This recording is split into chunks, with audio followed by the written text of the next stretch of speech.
So hey anime fans. The series name is What If You Got Harem with Sailor Moon Girl. So let's start the series. She was on her way to meet her friends at the Hikawa Shrine when a young woman strolled through the streets of Tokyo, Japan. Her long, glossy blonde hair trailed at her sides and slightly behind her, and a gentle, warm breeze seemed to blow around her as if it were personally greeting her.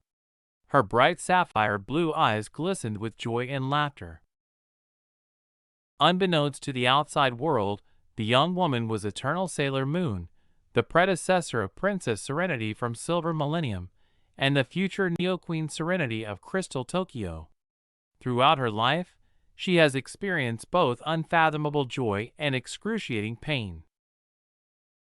Usagi has gained a greater appreciation for life as a result of these events, particularly after losing everyone she cared about in her conflict with Chaos, her newly vanquished foe.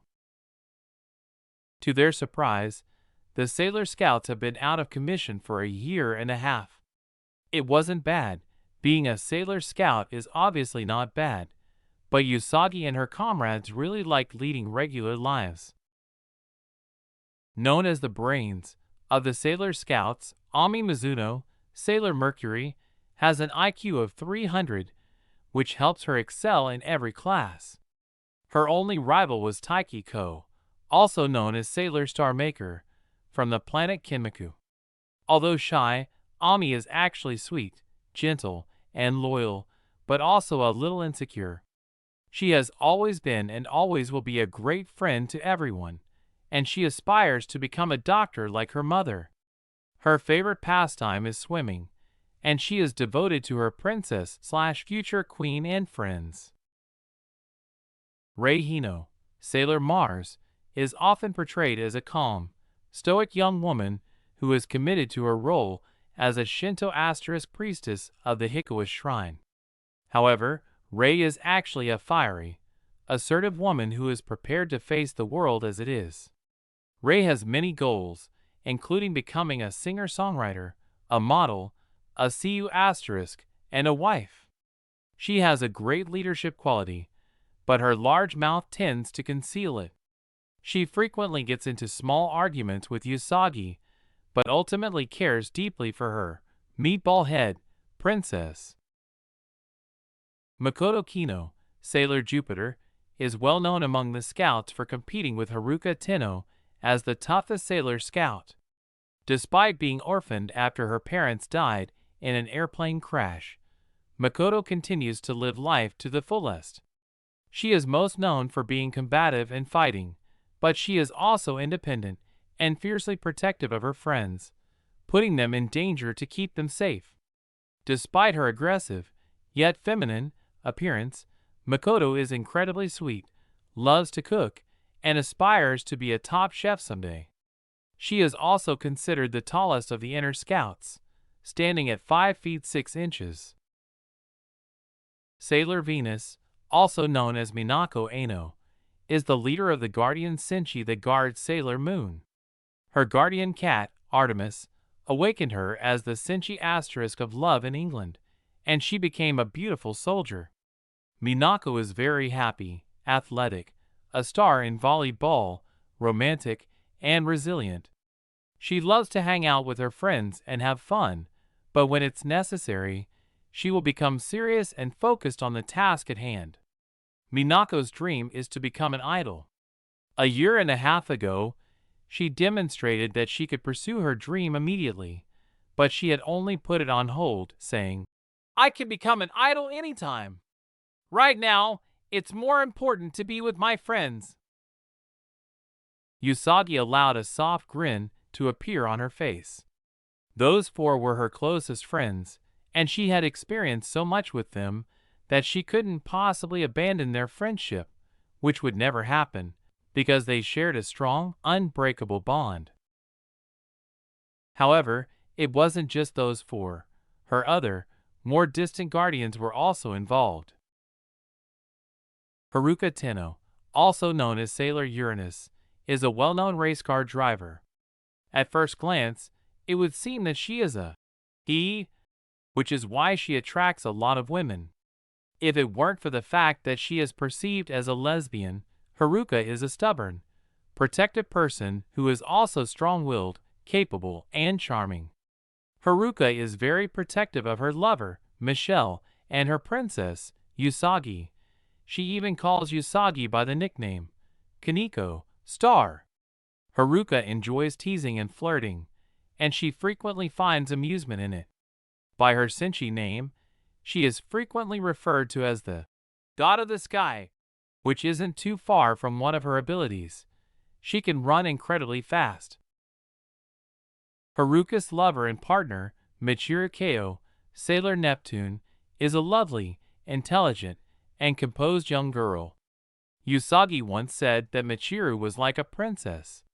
Both Michiru and Haruka fight battles in a different way than the other scouts, even going so far as to pretend they join the enemy and turn on the scouts. They have a strong bond and are always by each other's side.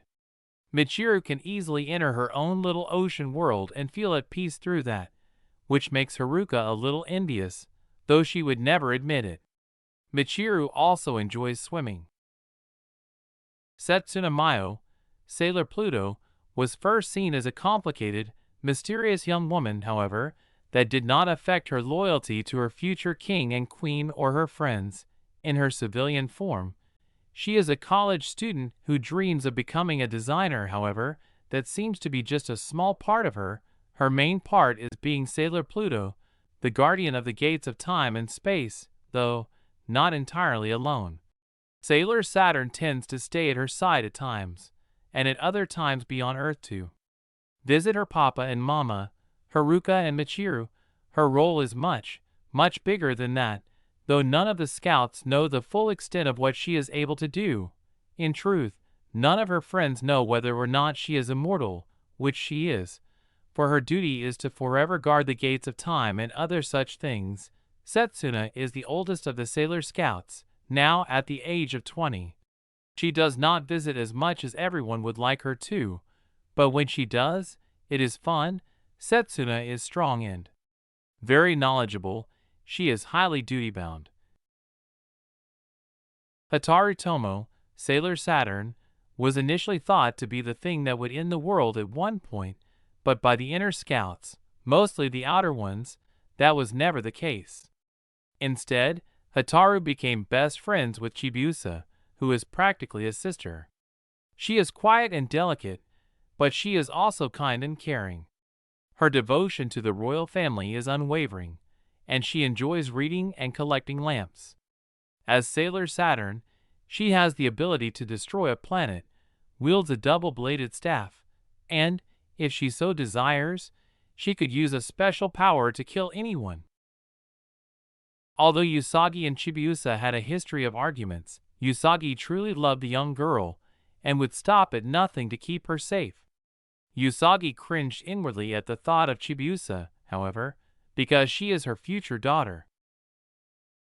Chibiusa Tsukino is Usagi's little sister, or cousin, on Earth. She was born in the 30th century, with Usagi as her mother and Chiba Mamoru as her father. Having red eyes and naturally pink hair, Chibiusa stands out from the other girls. She will eventually become Princess of Crystal Tokyo, and although she is sometimes perceived as a precocious brat who enjoys pulling practical jokes, she is also sweet, kind, and exciting to be around. She has a close relationship with both of her parents, though she often plays favorites with Mamoru to irritate Usagi. The only issue between Usagi and Chibiusa is that Chiba Mamoru is her father. As many identities as Usagi, Chiba Mamoru is Tuxedo Mask, the former Earth's Prince Endymion, and the future King Endymion of Crystal Tokyo. Although he appears stoic, steady, and introverted, beneath the surface he is very protective and caring. He lacks the Sailor Scout's powers, but he does have a small ability to divert the enemy's attention, and usually, when they are distracted, Sailor Moon would finish the enemy. He once attempted to study abroad in a prestigious university in America, but that failed. Mamoru shows his unwavering love for Usagi through the silent ways, and he particularly loves Chibiusa. Her destiny was to become Queen of Crystal Tokyo with Mamoru as her husband and king. If she didn't accomplish this, what was the point of all the battles the sailor Senshi had to endure? Usagi's problem is that she simply no longer loves Mamoru, at least not in the romantic sense she once did. Instead, she views him as a friend. Why had they died, and returned, etc., to ensure that the future was realized? Indeed, protecting the planet was their responsibility, but that was only half the story. Usagi sensed that Mamoru had been receiving the aloof love vibe she had been sending for the previous 5 months, but he wasn't sure he fully understood it yet. She hasn't told anyone about her breakup with the Earth Prince, not even her guardian cat Luna. And who knows what would happen if that occurred. Although Usagi hasn't fully embraced the idea, it's an intriguing one, not knowing your destiny. A voice yelled out loud and clear, "Usagi!" The Moon Princess blinked a few times, startled out of her reverie, and looked up to see Rei waving. The Senshi, apart from Pluto, and Mamoru were waiting for her to arrive at the top of the stairs leading to the Hikawa shrine. Usagi hadn't even realized she had arrived at the shrine, and she probably wouldn't have stopped if Rei hadn't called her name. Usagi grinned as she ascended the shrine steps and ran to Haruka, launching herself into the Wind Senshi's arms with a speed she didn't realize she had. Haruka was ready for Usagi's leap, but she picked up the smaller girl, took 3 large steps back, and swung her around a few times, causing the girl to laugh merrily. However, Usagi was soon put down and turned to face her other pals. While the others grinned and seemed unconcerned by her behavior, Mamoru and Michiru were staring at her strangely. Haruka and Usagi have been friends since they first met, and although it was first awkward for her to show her a little more physical affection than the other ladies, she knew that only Michiru saw it, and for some reason, Michiru wasn't used to it. "Hello, Yusako," Mamoru said, approaching his girlfriend and giving her a hug. Usagi tensed up in his arms. Usagi had always made the first move to make love in public, so Mamoru's embrace had come as a huge shock. "Hello, Mamoru," Usagi said, wriggling as stealthily as she could out of Mamoru's hold.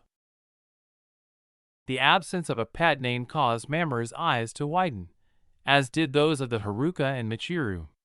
However, before Mamoru could query it, Minako appeared between them and turned to Usagi, her blue eyes glimmering with pleasure. "Come on, Usagi! We have a lot to discuss." This year, they were juniors, and for some reason, the other scouts believed that it would be best if Crystal Tokyo's future started after high school.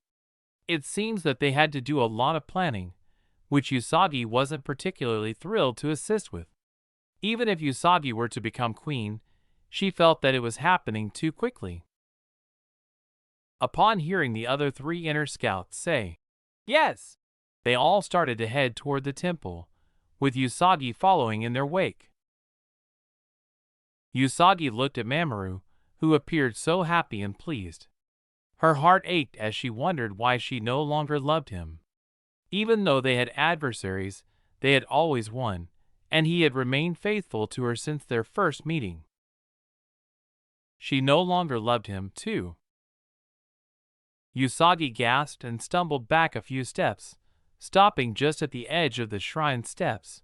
Before she could process what had happened, a harder, more agonizing wave slammed into her mind once more, causing her to gasp in pain once more. This happened before she could enter a full-on, silent state of self-loathing. Usagi's body froze for a second, then sagged a little.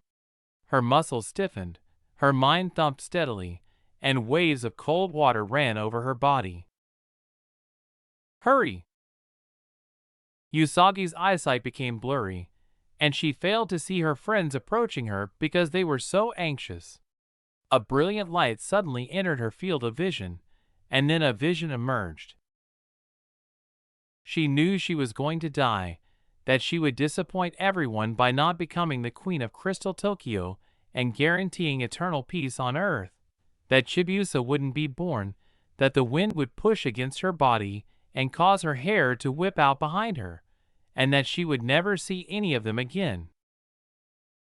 She had let the world down in addition to her future friends and family. She wanted to cry. Usagi took in her surroundings as much as she could before she passed away. What she saw startled her, though, because it wasn't the numerous tall office buildings and congested asphalt streets that met her gaze. Rather, it was dirt roads and tiny structures of all kinds. People dressed in vintage attire were swarming the streets, and some were even leaping from buildings. Off in the distance to her right was a big tower, and behind that was a mountain with 5 heads carved into it. This was not Japan's Tokyo. "Inardio!"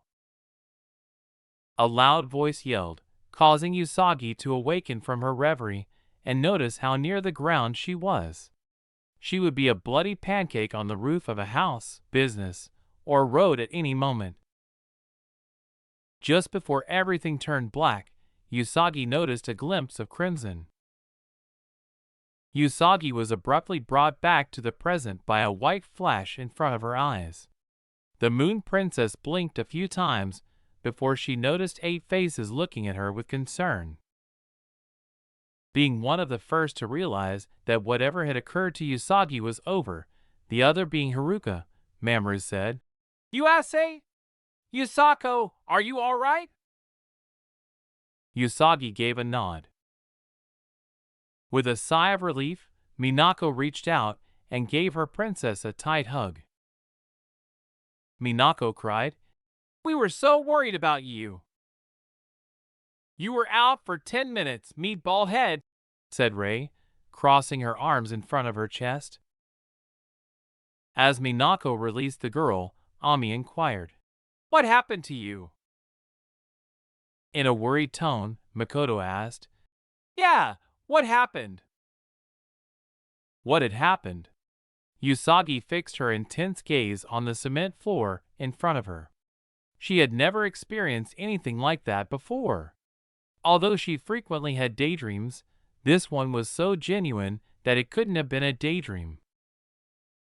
"It like a vision," the blonde eventually said. "I don't know.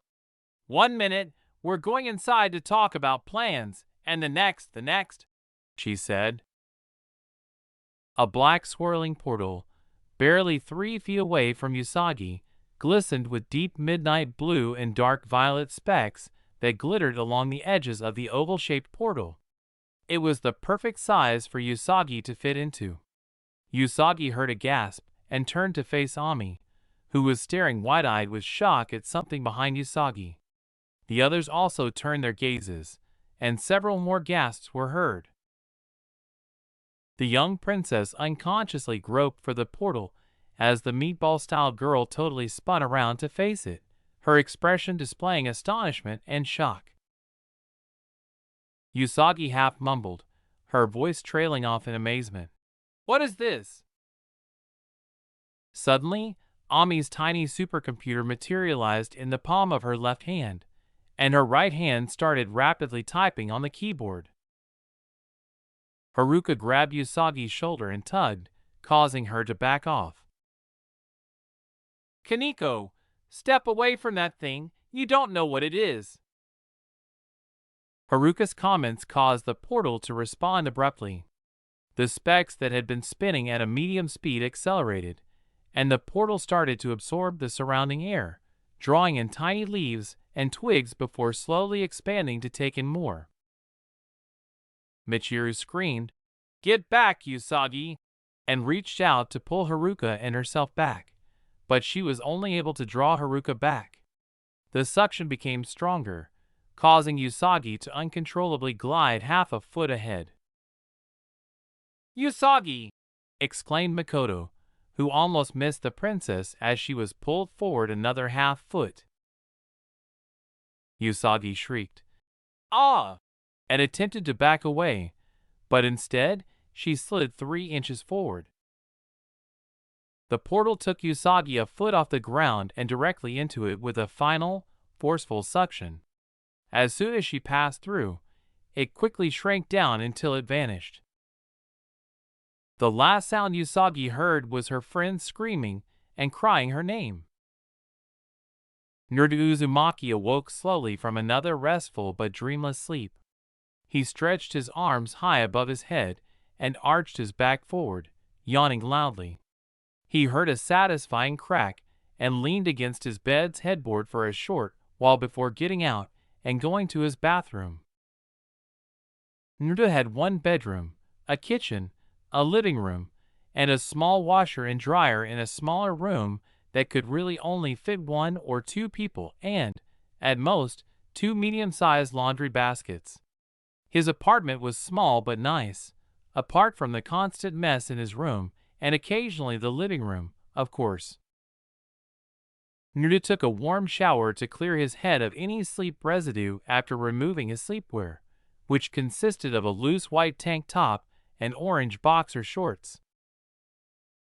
After about half an hour, the QB** container dried off and changed into his newly acquired clothes, which included a black muscle shirt, black pants, and matching shinobi sandals.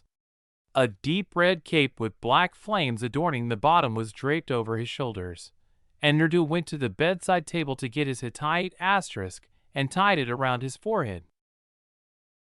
The sun was shining brightly in the clear blue sky. People had already started their daily activities, businesses had opened, and Shinobi Asterisk had started their day by either training for a mission, teaching at the academy, or preparing for a mission. Naruto went to his window and opened it, leaning on the windowsill as he stuck his head out. Naruto exclaimed, beaming broadly, "Ah! What a great day!" The blonde ninja retreated and closed his window once more. He then turned and picked up a dark blue pack that was lying on the floor close to his bedroom door.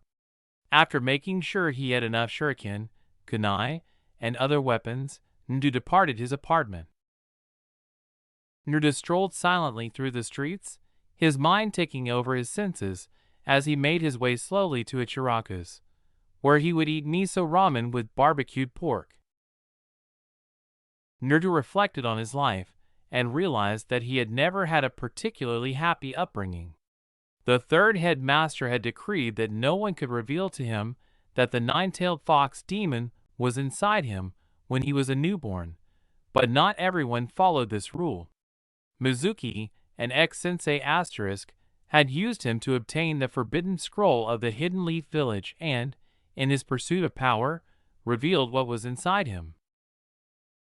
Before Mizuki told him the truth, Naruto had been confused during his first few years of life.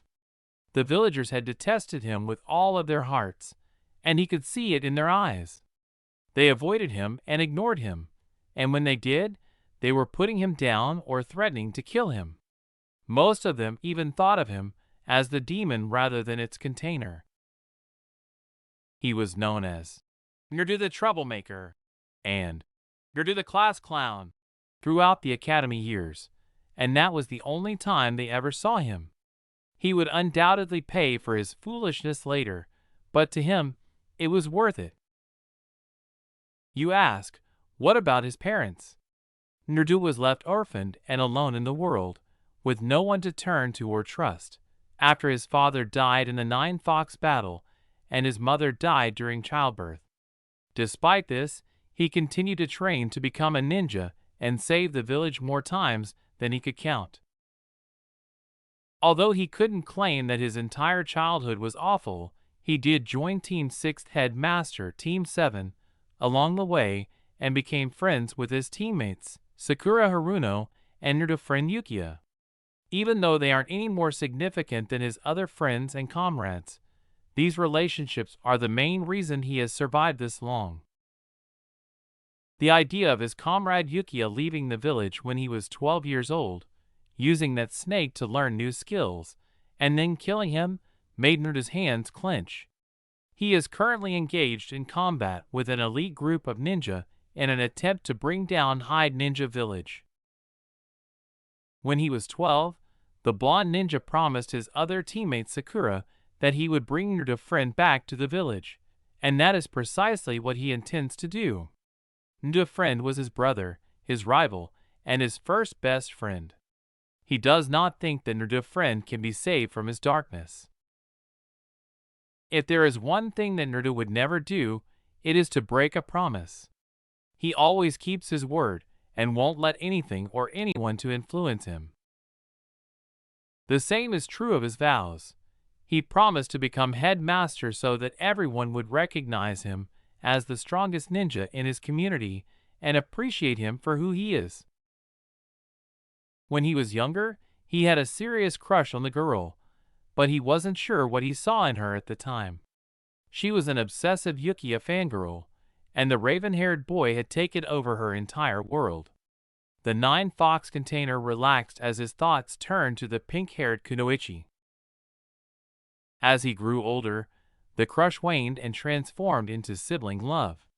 He was certain that after spending a few months with her after returning from his 3-year training trip with the legendary Sannin and Toad Sage, Sakura was more mature and had become her own person. She still genuinely loved her Naruto friend, despite her attempts to hide or deny it, but it was no longer an obsession. She had trained under Sannin 5th Headmaster. He prefers to call her Grandma 5th Headmaster, much to her annoyance, gained a great deal of power, had superhuman strength, and was destined to become the next best medical ninja. Her personality was that of a headstrong woman who doesn't let anyone tell her she is weak. She is kind, caring, and does her best to remain optimistic. Although Naruto truly loved Sakura for who she had grown into, he had a feeling that someone else was out there, waiting for him, in need of him, someone who would embrace him completely for who he was and remain by his side no matter what. Naturally, Naruto made friends with all of Rookie 9 as well. Of course, some of these connections were more intimate than others, but they were all significant to him, and he would sacrifice his life to preserve them. A gentle, powerful voice yelled, "Naruto! Hey, Naruto!" Uzumaki pushed his thoughts aside and turned to face Sakura, who was gesturing for him to approach her. He grinned and jogged up to her, pausing at her side. Naruto said, "Morning, Sakura-chan." Sakura said, "I'm pretty good. Going to Ichiraku's?" with a radiant smile. "You can come, too, if you want, Sakura-chan," Naruto said with a nod. "Thanks." Naruto nodded, and they continued to walk in quiet for the remainder of the distance. Shortly after their meeting, they found themselves in a ramen cafe, where Sakura was explaining the training schedule for the day to Naruto, who was on his 3rd bowl. Sakura playfully said, "You better watch out, Naruto," emphasizing her power by placing her right hand on her left bicep. "Today I am going all out. I won't hold back on you," she said. "Then I won't hold back either, Sakudash," Naruto said with a sly smile. Naruto came to a quick halt as a chilly wave struck his head, causing him to gasp and clutch the counter for support. Sakura worriedly said, "Naruto? Naruto, are you all right?" But Naruto didn't even hear her. Before he could attempt to determine what was wrong with him, he felt his body go rigid. His muscles tensed, as if he was waiting to pounce some sort of prey, and icy chills ran up and down his spine. Another wave struck Naruto, but this time it was much more painful. He hunched halfway and let out an excruciating hiss of pain. "Saku!" Naruto attempted, but failed, to utter his friend's name. His eyes flickered with black specks before he went totally black. The only embellishment in the dark sky was a huge pale gray moon. Below it were fields and fields of silver and white flowers, each in its own patch yet blending together. A dark circle of only dark green grass lay beneath the feet of a woman standing in the center of the fields in the ideal position under the moon. His hands clasped together above her heart as though in prayer, and the young woman's eyes were closed. Under the bright moon, I make this contract to combine our worlds.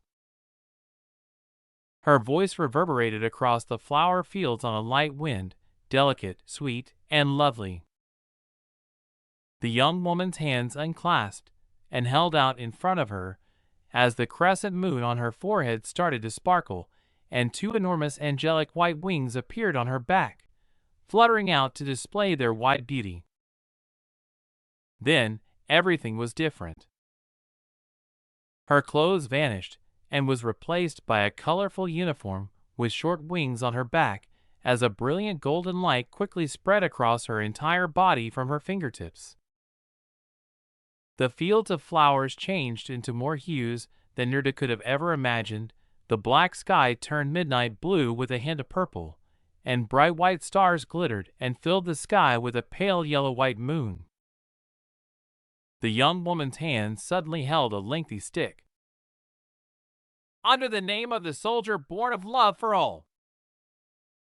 The golden-haired angel raised her staff 2 feet in the air, and a pink light flowed from its top and out of it in a quiet wave, filling the room with a calming warmth. Deep, brilliant sapphire blue eyes were the last thing Nerda saw. Eternal. Before she could finish, her voice trailed off. Once more, Nerda's vision was engulfed by the darkness. Nerdu sat up straight and looked around after he felt 2 hands grab his shoulders.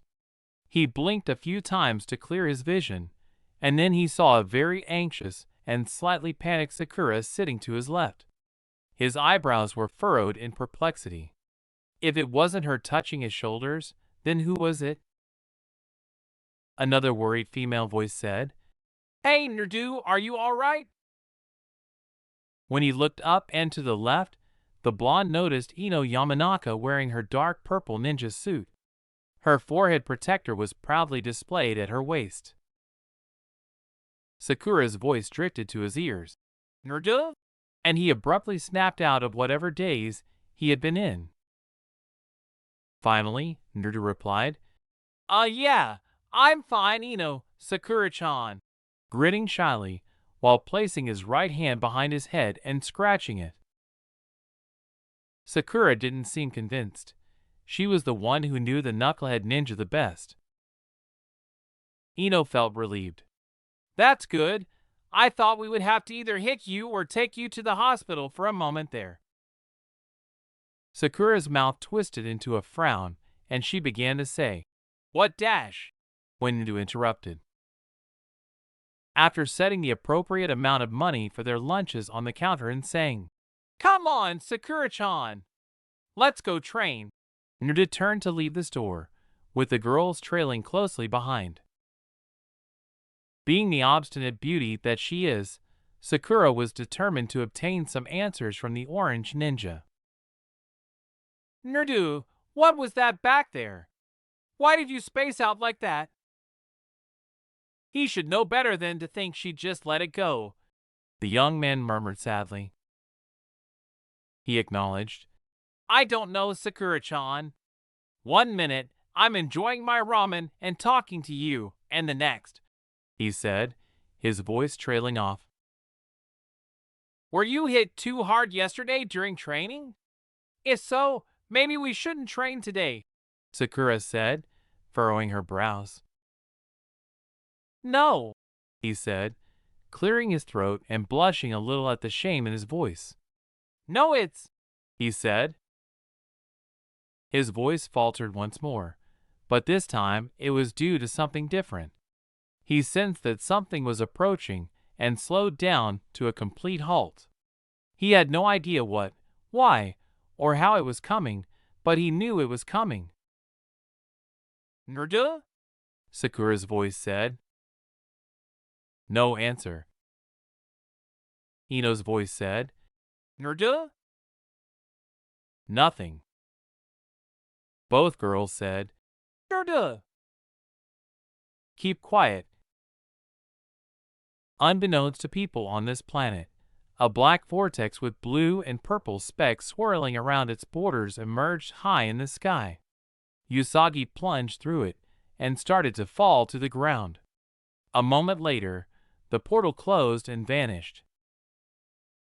She was falling quickly, her eyes were weeping, and she could hardly see what was happening in front of her because the wind was pushing on her body and whipping her hair out behind her. When Usagi suddenly realized that this was her earlier vision coming true, a wave of coldness washed over her. And that implied she was about to pass away.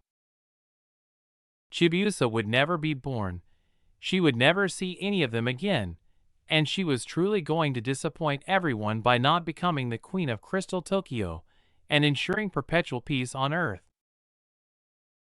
She screamed inaudibly. Usagi has let the world down in addition to her friend and future family.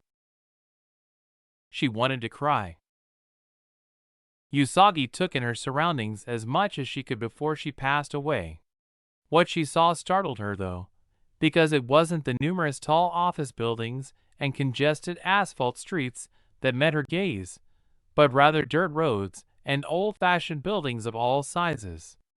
People in vintage clothing were swarming the streets, and some people in unusual uniforms were even jumping off buildings.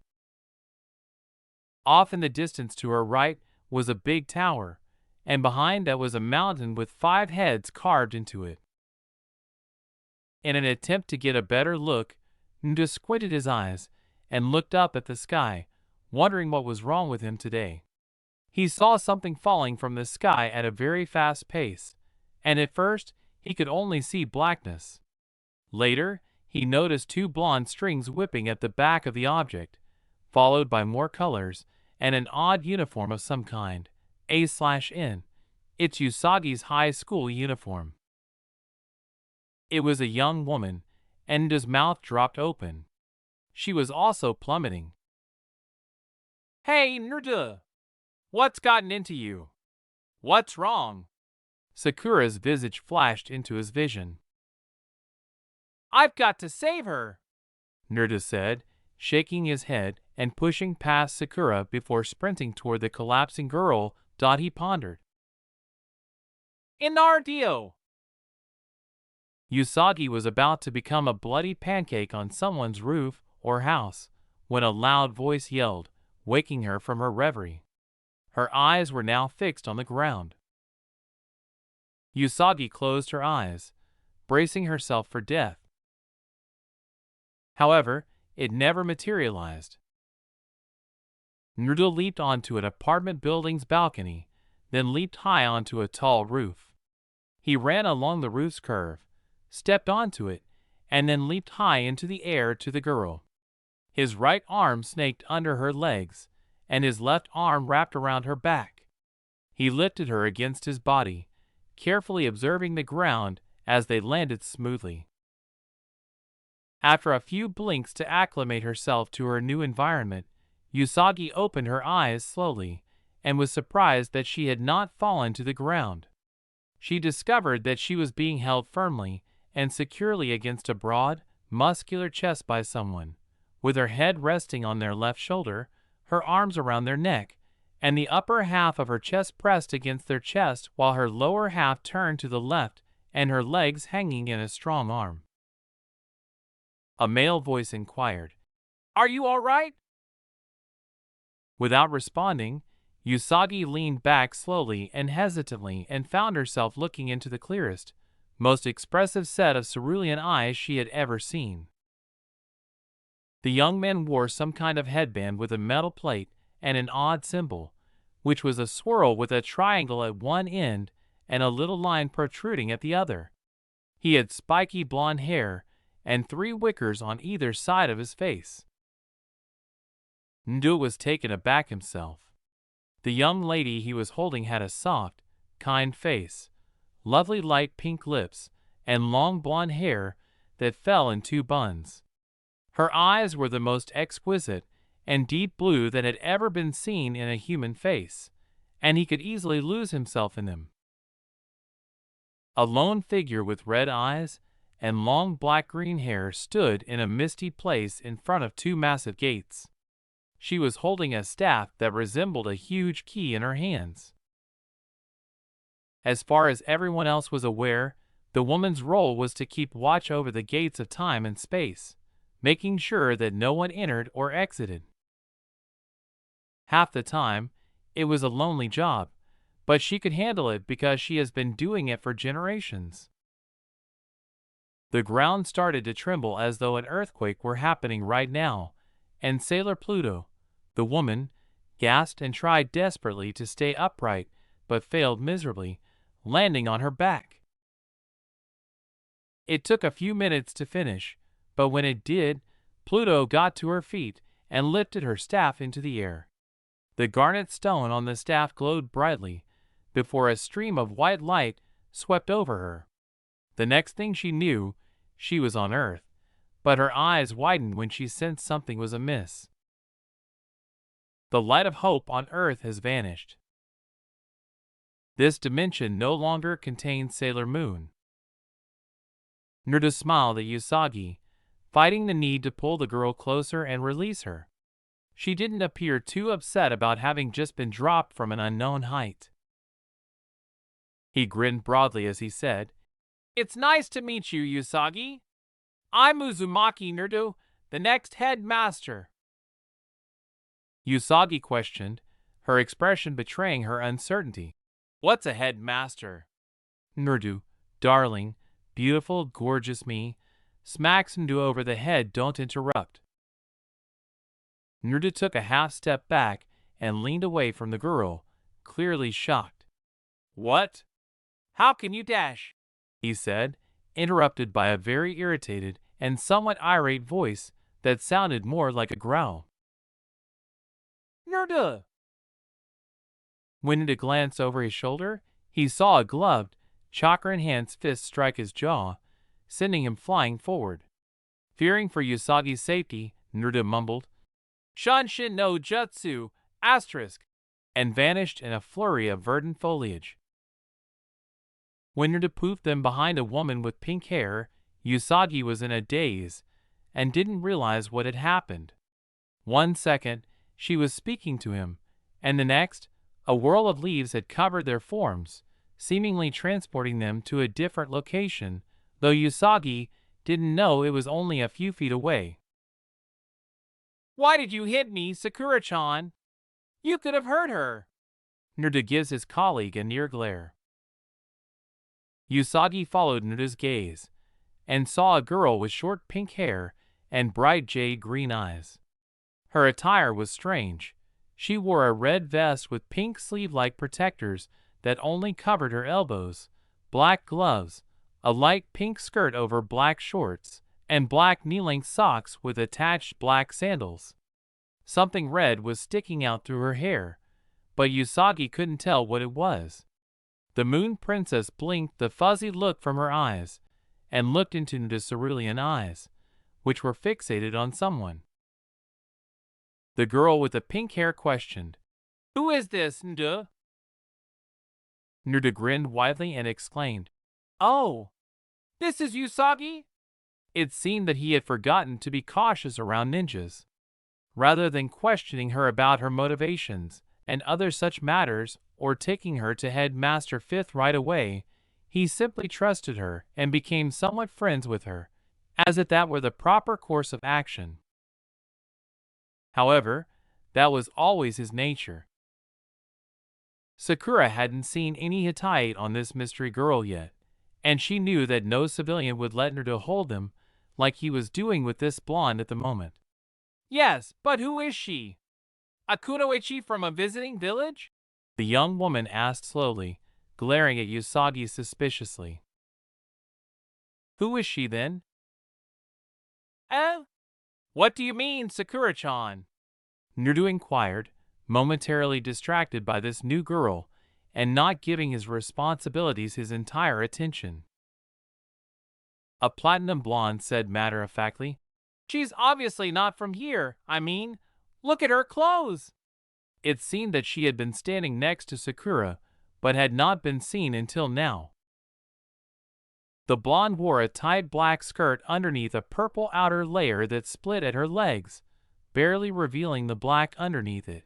Fishnet protectors were at her elbows and knees. Black sandals covered her feet, and her hair was tied up in a ponytail with thick bangs falling over her right eye and a red clip holding back her hair on the left side of her face. She was wearing a purple, sleeveless button-up shirt that stopped short of her abdomen, showcasing a tight, flat stomach. He was a ninja. Naruto grinned shyly and reproached himself in his mind. "Oh well, I don't know actually," he said. He ought to have asked this girl right away. It's the most stupid thing he's done since he was a kid. "Naruto, you baka asterisk," Sakura said, removing her gaze from Usagi's form to gaze into Naruto's before finally taking a thorough glance at the two. She was wearing a long-sleeved white shirt with two thin red stripes that matched the cuffs of the sleeves, a knee-length navy blue skirt, ankle-length white socks, and odd black-heeled shoes with X straps across the top of her foot. Sakura could tell that Ino was correct. This Usagi person wasn't from here. But what truly drew Sakura's attention was a golden brooch in the shape of a heart that was jeweled and featured white wings on the back and a golden crescent moon at the bottom. "What a beautiful piece of jewelry," Sakura thought. Naruto took a few steps back to give the blonde woman some room after gently guiding her in his arms to the woman, making sure she was steady before he let her go fully. "Hello, my name is Haruno Sakura, and this is Yamanaka Ino," she said, pointing to the female acquaintance by her side. Usagi, who has recently learned to speak first, was unable to reply since the platinum blonde Ino spoke first. Ino quickly went into questioning mode, having done it so many times that it was almost instinctive for her. "So who are you? What village are you from, and in what land?" Under her keen stare, Usagi shifted uncomfortably. Was she intruding on someone's property? If she had, it wasn't her intention. "My name is Tsukino Usagi, and I'm from Tokyo," Usagi replied, turning his gaze from the blonde to the girl with the pink hair. Sakura furrowed her brows in perplexity and said, "Tokyo?" slowly. She searched her brain for any information about such a place, but was unable, so she chose to ask a new inquiry instead. "What land are you from?" Looking at the Harunos strangely, the Moon Princess asked, "Why would she say land instead of country?" "Japan," Ino inquired. "Are you a kunoichi?" Usagi asked. "What's a kunoichi?" as his gaze shifted to Ino's. "Are you even a ninja?" "And ninja? What the heck? Ninja don't exist," Usagi said, blinking in shock. "What the hell?" Sakura looked at the blonde in front of her incredulously. This girl was either speaking incoherently or was from a place so remote that not even she, the fifth headmaster's top medic ninja, had been there. Ninjas, of course, existed. Where in the world did she think otherwise? Naruto scowled a little at the new blonde's responses. "Tokyo, Japan?" he asked. How could she not believe that ninja were real? He had never heard of such a place. They were everywhere in the world. Usagi sensed that the tone of this talk had become cautious. She was suspicious of the three people in front of her. Sakura and Ino were suspicious of her because they believed she was a spy, and Naruto was suspicious of his old friends. Sakura and Ino exchanged an inscrutable glance. Sakura came to the conclusion that we have to take her to Lady Fifth Headmaster. Ino gave a nod of consent. The princess stepped back as the two females betrayed Usagi, wondering if they would try to hurt her. This fifth headmaster was who? Even better, where had she gone? Who were these individuals? Before turning back to Sakura, her gaze briefly strayed to Naruto. Who were these people? Particularly that man, who appeared out of nowhere to capture her, then vanished and then reappeared like a magician. You have to come with us, Sakura says as she approaches Usagi. Ino added lightheartedly, unconscious or not is up to you though, in the hopes that it would calm the girl down and make her more cooperative. Unfortunately, she was hoping for a miracle. But Usagi wasn't going to simply give in to those girls. She was Sailor Moon, a Senshi of fair and love, and she didn't think it was justice to take her to this fifth headmaster without her permission. I am not going with you, the Moon Princess said, taking another step back. You don't really have a choice, Sakura replied with seriousness. We're ninja. We have a duty to protect Hyde Ninja Village, and since we don't know who you are, we have to make sure you're not a threat.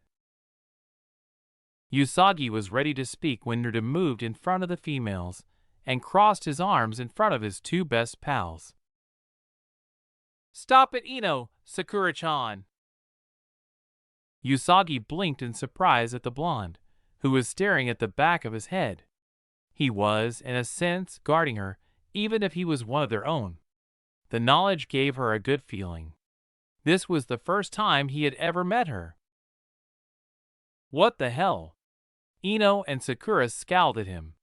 He was aware of the ninja rule, and that he should never turn his back on an enemy. Did he lately get flung headfirst through 10 brick walls? Was he simply foolish? The blonde woman in front of him was tense, as if she were expecting to dodge or run from a surprise attack at any moment. Her gaze was cautious and sharp, though they held a little surprise for what he had just done. She was slowly backing away, as if the space could help her in a fight, before the two female ninjas could question him. She appeared to be acting more like a shinobi overall, but he could tell that she was a little afraid, as evidenced by her cautious demeanor. She had recently experienced a near-death experience. It's okay, Usagi. Fifth Headmaster Bachan Asterisk won't hurt you. She just needs to know about you, Naruto said, surprising the three young women by holding out his right hand to the blonde girl. His smile was so warm that it almost made Usagi's heart melt. I promise I won't let anything bad happen to you, and I never go back on my word, he said. She raised her left hand to her line of sight and looked at his hand, which was involuntarily fisting and pushing on her golden brooch, knowing by the expression in his eyes that he was telling the truth about every word he said. Usagi thought it was pointless to not trust him, because, despite her increased caution over the past year, she was a very trusting person at heart, and the expression in Naruto's eyes told her she could trust him.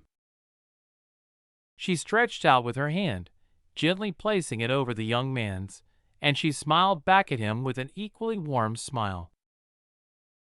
All right, Naruto-san, I'll go. The young girl in front of him was a girl his age, who supposedly knew nothing about him, and had voluntarily trusted him.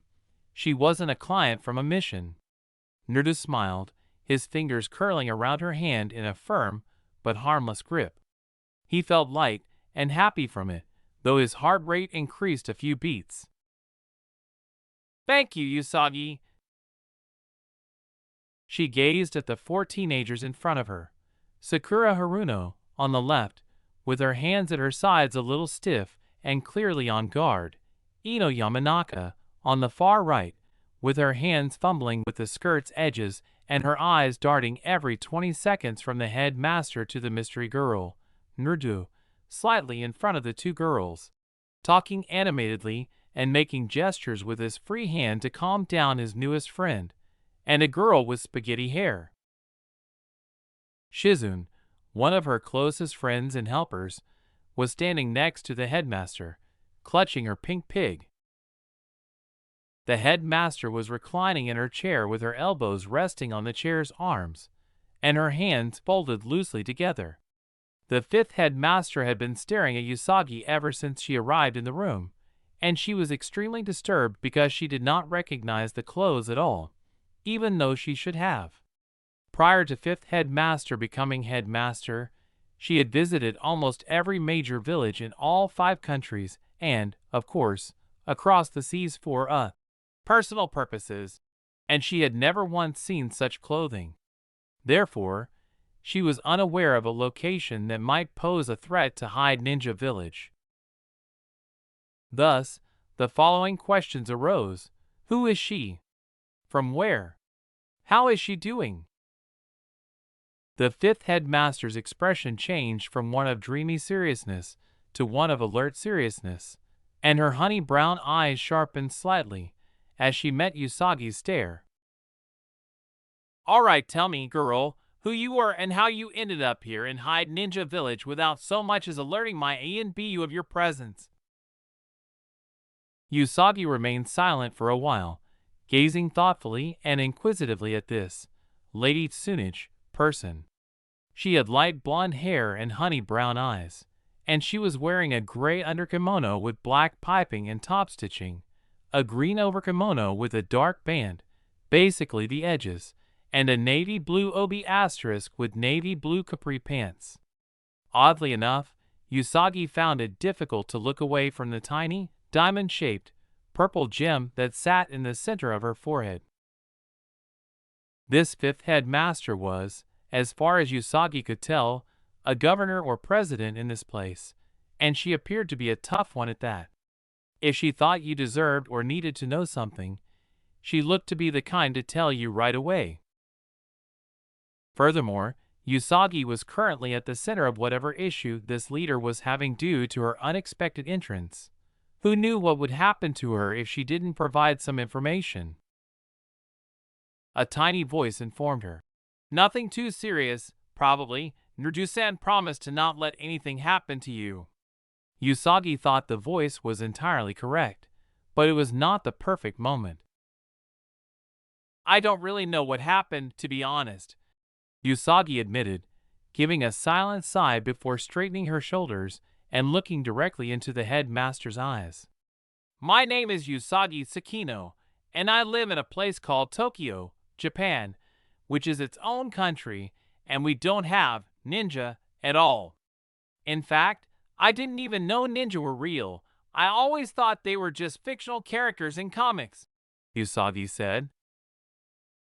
"Anyway, I walked up the stairs to Hikowa Shrine and greeted everyone as I always do, but before anything else could happen, this dream or something came over me, and I dreamed about falling from the sky and seeing this place, and I thought I was going to let everyone's hope for a better future down. I thought I saw my own death. When I finally snapped out of it, everyone was worried, but I had convinced them that everything was fine. This strange black portal appeared and sucked me in just as we were ready to leave again." Usagi turned to Naruto and gave him a tender squeeze in gratitude, saying, "The next thing I know, I'm falling from the sky like I saw in my dream. I was sure I was going to die when Naruto-san somehow jumped into the air and caught me. He saved me from certain death," Usagi said. Naruto gazed at Usagi, a little taken aback. Did she share his vision? How strange was that? She was snatched from friends and relatives who must love and miss her. They must be worried about her. It must be difficult for her. And a portal sucked her up and transported her here. It made him sad on the inside. The fifth headmaster simply sat quietly and collectedly, absorbing the information. According to the girl's information, there were 2 possible outcomes. Either the girl was telling the truth and a whole new set of issues, including the horrendous paperwork, would arise, or the girl was lying and was a spy for some secret village that had a problem with the Leaf Village and was sent here to do Kami knows what. Both options were complicated. In the event that the first possibility was true, this was to be regarded as a serious issue that could affect the safety of the residents of Hyde Ninja Village. The fifth headmaster would either have Yamanaka question the girl's memory to determine her true identity, her status in the world, shinobi or civilian spy, and her purpose, or she would turn the girl over to Ibiki, the expert in torture and interrogation. After obtaining the necessary information, she would have to decide how to resolve the issue and what to do with the girl. Depending on her rank and her mission here, she would determine a punishment. If the second possibility was true, she would need to locate the portal, figure out how it brought her here, and gather information about this Tokyo place to see if it was a gray village. If it was, the fifth headmaster would need to come up with a peace treaty that would have the right beneficiaries and conditions for both villages. In the meantime, she would need to make Usagi a temporary citizen here, find a place for her to stay, and, if she showed promise, perhaps turn her into a temporary ninja here. In any case, the girl is nothing but trouble, thought the fifth headmaster in a private thought. Then, the honey brown-eyed woman sighed. This problem better not have too much paperwork, but she knew better. If she was from somewhere else, she would have to write a report about the situation and obtain temporary citizenship in the Hyde Ninja Village, as well as ninja status if she so desired. In a rather protective mood toward his new companion, Naruto questioned, "Now, fifth headmaster Bachan, what going to happen to Usagi?" The Sannin almost gasped when she saw Usagi's eyes, but what shocked her the most were her words. Usagi stated, "I know I must have caused trouble coming here, judging by the look of deep thought on your face, but I didn't mean it. Whatever you need me to do to prove I'm not here for whatever you think I am here for, I'll do it." As he looked directly into the headmaster's eyes, with resolve and truth shining through.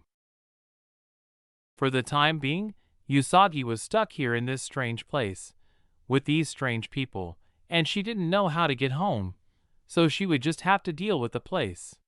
She was trembling a little inside. She really hadn't meant to cause trouble for anyone, and she didn't want to be perceived as a potential bad guy by these people. Usagi was startled out of her reverie by a sudden squeeze of her hand. She glanced down at her hand, fingers entwined with Naruto's, and then at Naruto's comforting grin, which made it obvious that "it'll be all right" was in his eyes.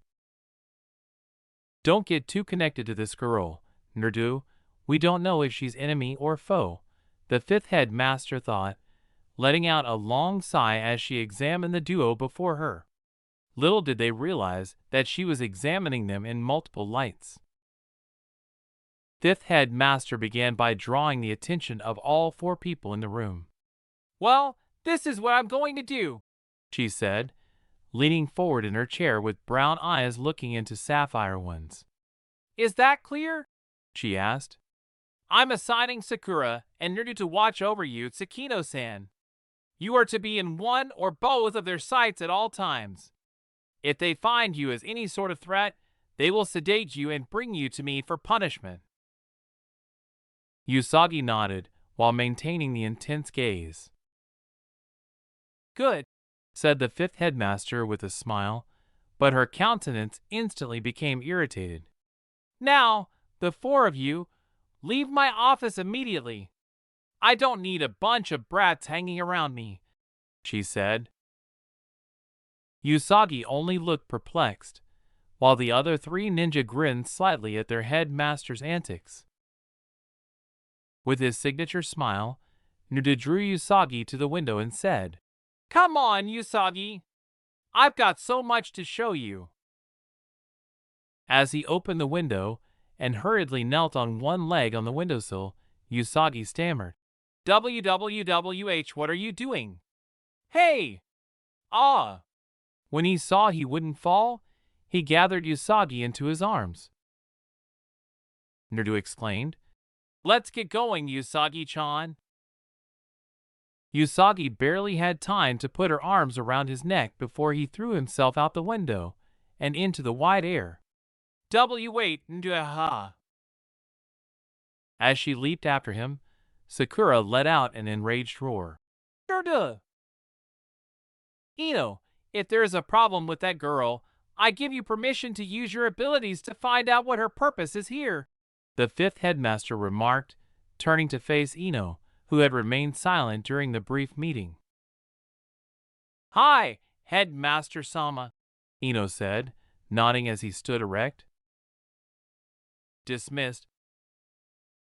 Ino vanished in a swirl of purple smoke.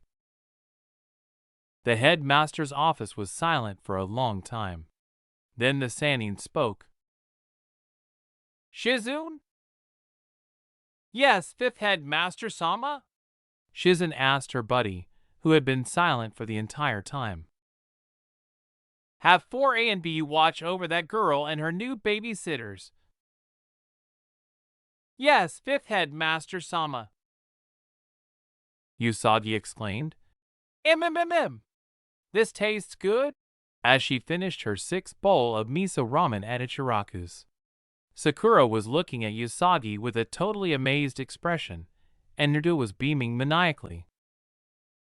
Sakura mumbled, I never thought I'd see the day someone ate nearly as much as Naruto. But Naruto's loud remark ignored her. Wow, Usagi! I didn't think anyone else loved ramen as much as me. Well, it tastes really good, Usagi said with a giggle. Naruto grinned at that. He was aware that his buddies were taken aback and perhaps even a little repulsed by the amount of ramen he consumed, but he didn't want to read too much into the mildly offended feeling because Usagi wouldn't behave that way around him. Usagi interrupted herself, saying, Ray-chan would yell at me for eating this much, now that dash. She was unable to disclose her other identity to them because it was hidden and they could think she was crazy. After observing Usagi's carefree smile transform into a casual frown, Naruto got up and cheerfully paid Tucci, the manager and head chef, and his daughter Ayam for all three of their meals. Then he grabbed Usagi's wrist and led her out of the store because he didn't want his new friend and now client to be upset. Indu-san? Where are we going? Usagi inquired, obviously taken aback by his abrupt behavior. Come on, Usagi. There's so much more to see, Naruto said with a smile. Halfway away from him, Usagi turned to face Sakura, who was still attempting to finish her second bowl of ramen to accompany them. But Sakura dash. After saying, We'll catch up, or we'll see her tomorrow, Naruto abruptly left Ichiraku's. Let's go see the wonders of Hyde Ninja Village together, Usagi, Naruto said, turning to face her and releasing her wrist while still holding out that hand with a gentle grin. When Sakura heard Usagi and Naruto's footsteps running away from the ramen stand, her eyes widened in surprise and awe. Tucci and his daughter, Ayam, looked at each other. Who do you think that girl was? I've never seen her around the village before, replied Ayam. Her dad sighed. I don't know, but let's hope that whoever she is doesn't cause as much trouble as Naruto. Ayam gave a nod of consent. They didn't go inside the Yamanaka flower shop, but based on the way she kept giving the flowers through the glass, Naruto knew he had to show her inside. Usagi was given a brief tour of the remainder of Hyde Ninja Village that day, but just from the outside. Perhaps because it was her first day here, Usagi was a little unhappy when he told her that they couldn't enter the stores that day. The Senshi of the Moon dismissed the idea in his mind. The blonde woman was looking at Naruto with joy as he gave her a detailed explanation of the building's meanings. In Usagi's opinion, She was somewhere in between a modern and a feudal era asterisk. There was no internet or video games, but there was a basic television. She was likely unaware of other somewhat modern things. But Usagi wasn't overly dissatisfied with the idea of living in this era, even though it was undoubtedly supposed to have its own form of entertainment. Nerda concluded, and that's why the headmaster tower is important, effectively removing Usagi from her reverie. The girl questioned, what is a headmaster exactly? With her head cocked slightly, and her eyes showing her interest. Nerda gazed at her several times, still in awe that she didn't recognize that. Of course, it was known by a different name in other villages, but how could she have been unaware? He said, a headmaster is the most powerful ninja in their village, and they watch over and protect everyone that lives there, with a distant expression in his eyes. I want to be headmaster one day because then everyone will have to look up to me and respect me, and I'll be able to protect everyone who is precious to me, he said, so quietly that Usagi nearly missed it. The girl said, I'm sure you'll become headmaster, Nerdu, with a nice smile. The Jinchuriki asterisk gazed at Usagi, his expression bewildered. What? She asked, blinking at him. His tone was one of disbelief as he asked, do you believe I can become headmaster? Everyone deserves a chance at fulfilling their dreams. Ndu-san, you are no exception, the girl said with a smile and a nod. If I end up staying here for a long time, I hope I get to see you become headmaster, Ndu-san, Usagi added in his mind. For a long time, there was a pleasant quiet as everyone was absorbed in their own thoughts. The sun was lowering, darkening the blue sky with hints of pink, orange, and purple. The stars were just starting to emerge. Nerdu was astonished by this girl he had just met. She was unlike any other person he had ever met. Of course, he knew that this could all be a ruse. She could be some evil snake of a ninja there because of the power of the nine-tailed demon inside of him, or she could be hiding the secrets of the ninja village, or anything else that would suit the taste of a psychotic person. He hoped, however, that she wasn't. He hoped that what she said would actually happen to her, which wouldn't seem that far-fetched. Really, she fell from the sky. How can you explain that other than what she said? Her kindness toward him, no matter how small, had the tiniest of ways, and he wanted to learn more about her. He silently thanked Fifth Head Master Bachan for the mission she assigned. For the time being, he could do just that. Usagi had a completely different perspective after realizing that she was stuck in a foreign land and had no idea how to get home. What would she do? Everyone was depending on her to bring about the fate they had worked so hard to create. Would she ever see Shingo, her parents, or both again? Or the girls? Or Mamoru? What do her friends think of her abrupt absence? Does she cause them too much anxiety? Usagi was aware that she had secretly hoped she wouldn't be crowned Queen of Crystal Tokyo, but really? That was a little severe, wasn't it? Unbeknownst to her, a frown was visible on her face as tears were slowly welling up in her eyes and falling. When Nerda saw this expression, he scowled in alarm. Nerda said softly, Usagi? To get the girl's attention. Evidently he did, for his words lifted her out of her depressing reverie, and she gazed up into his anxious, cerulean eyes.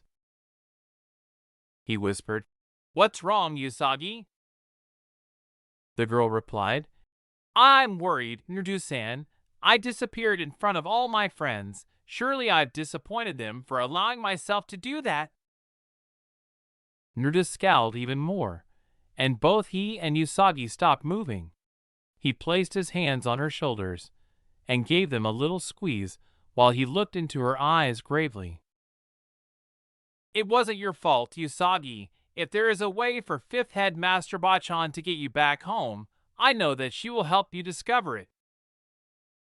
Usagi nodded and grinned while briefly dabbing at her eyes to remove any last bits of unshed tears. Naruto smiled back, saying, "Come on, it's time we head to my apartment." And then he approached Usagi and put one arm around her back. This time, he asked her permission in a quiet voice, and Usagi nodded.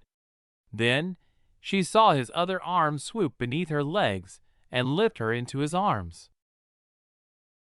Naruto leaped along roofs till he arrived at his apartment building. He was the only resident of the building, though he was not permitted to enter the other apartments.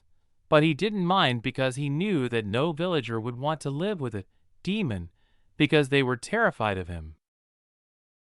He had a woman staying in his house now, though, and although Naruto knew it was not a smart idea, she appeared to like him a little more than Sakura. Besides, he wasn't sixth headmaster Hitaki. He put her down right in front of his door, fished in his pants pocket for the keys, and used them to unlock his door. There was a long period of silence when he opened the door and they entered.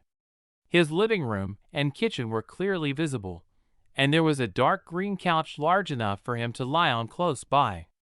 A coffee table stood in front of the couch, and to the right of it was a small lamp. A shelf with movies and a small TV were on the opposite side of the room. It was a typical kitchen, with a white refrigerator, cupboards, a sink, and a light brown table with 4 chairs. It was supposed to be Team 7 plus 6th head Master Sensei, and the doorway was to the left of the teenagers, no more than 5 steps away. What was wrong if the living room and kitchen were merely typical? All right. He's sorry for the mess. I'll clean it up tomorrow, Naruto said with a sheepish smile. The floor, tables, and chairs were covered in an infinite sea of instant ramen cups. It's okay, Naruto-san. I doubt you expected me to fall out of the sky and be under your care for an unknown amount of time. Naruto laughed, and the sound was deep and rich. Follow me to where you'll be sleeping, Usagi. Where I'll be sleeping? Wouldn't I take the couch? Delicate brows knitted helplessly. What? No way am I letting you sleep on the couch. You're a woman. You deserve the bed, Naruto said, staring at her as though she had grown a second head. Not to mention that if I let Sakura-chan sleep on the couch, she would kill me, Naruto said, suppressing a shiver. But it's fine, really. It's not the first time someone has spent the night, and I've ended up on the couch. His subconscious mockingly reprimanded him. Bray it, Uzumaki. Lie to her. That's exactly how you earn trust.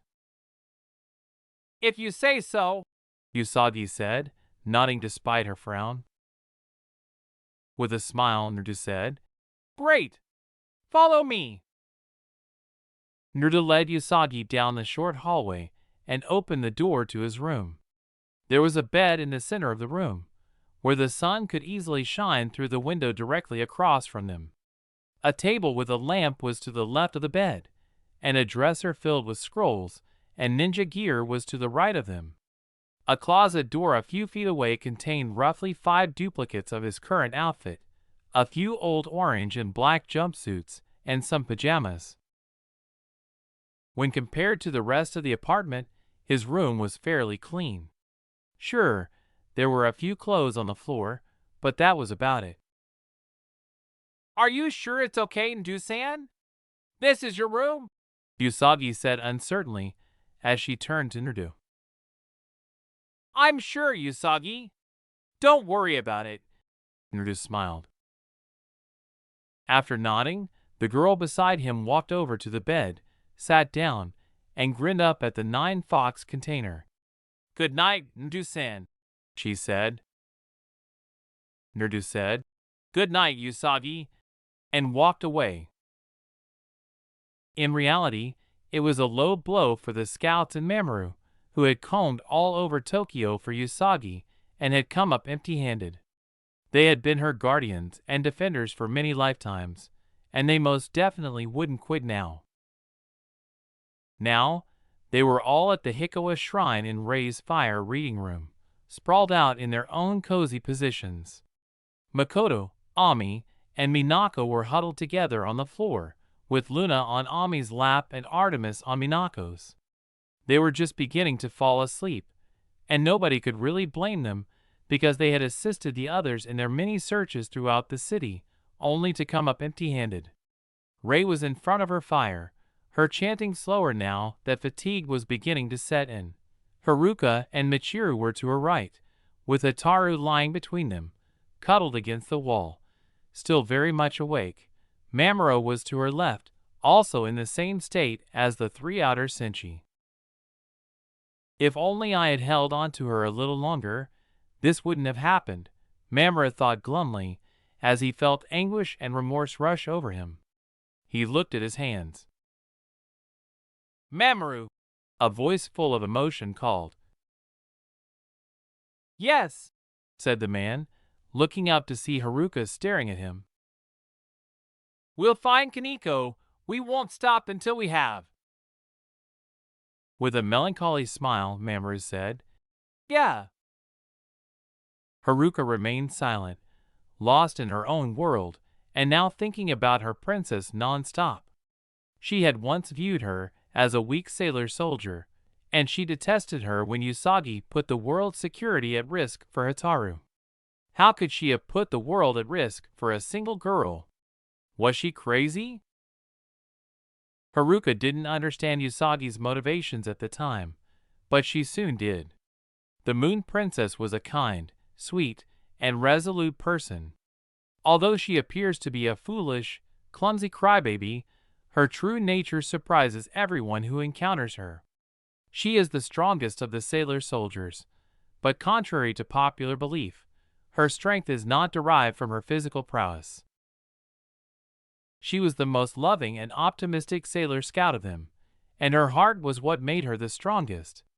In fact, she didn't even need to be a sailor scout to have that type of heart. Usagi had taught Haruka the true meaning of compassion, and whether she realized it or not, Usagi gave hope to everyone around her, hope for the impossible, hope for the inevitable, hope for the best in everyone, whether they were friends or foes. Haruka sighed inwardly, thinking that anyone would be fortunate to be by her, and that she herself was fortunate to be by the kind-hearted girl in her eyes. Haruka wasn't kidding when she said that Usagi was a light that no one could extinguish, not even in death. She was able to bring out the best in people, and she would even defend her enemies if she discovered any kind of goodwill in their hearts. Although Haruka didn't know why, the Moon Princess seemed really uncomfortable with it all. The Sky Senshi wasn't stupid. She could see through Usagi's fake smiles just as easily as she can speak Japanese. Her other friends may not have noticed it yet, but Haruka has noticed that she has been gradually growing distant for the past few months. It was especially noticeable when the topic of the future, or Mamoru, was brought up. Anyway, if I ever get the chance, a tiny, melancholy voice inside Haruka, which she usually ignored, whispered. Haruka's eyes were fixed on the fire in front of which Rei had dozed off, and her fist was gripped tightly. Her expression was one of resolve.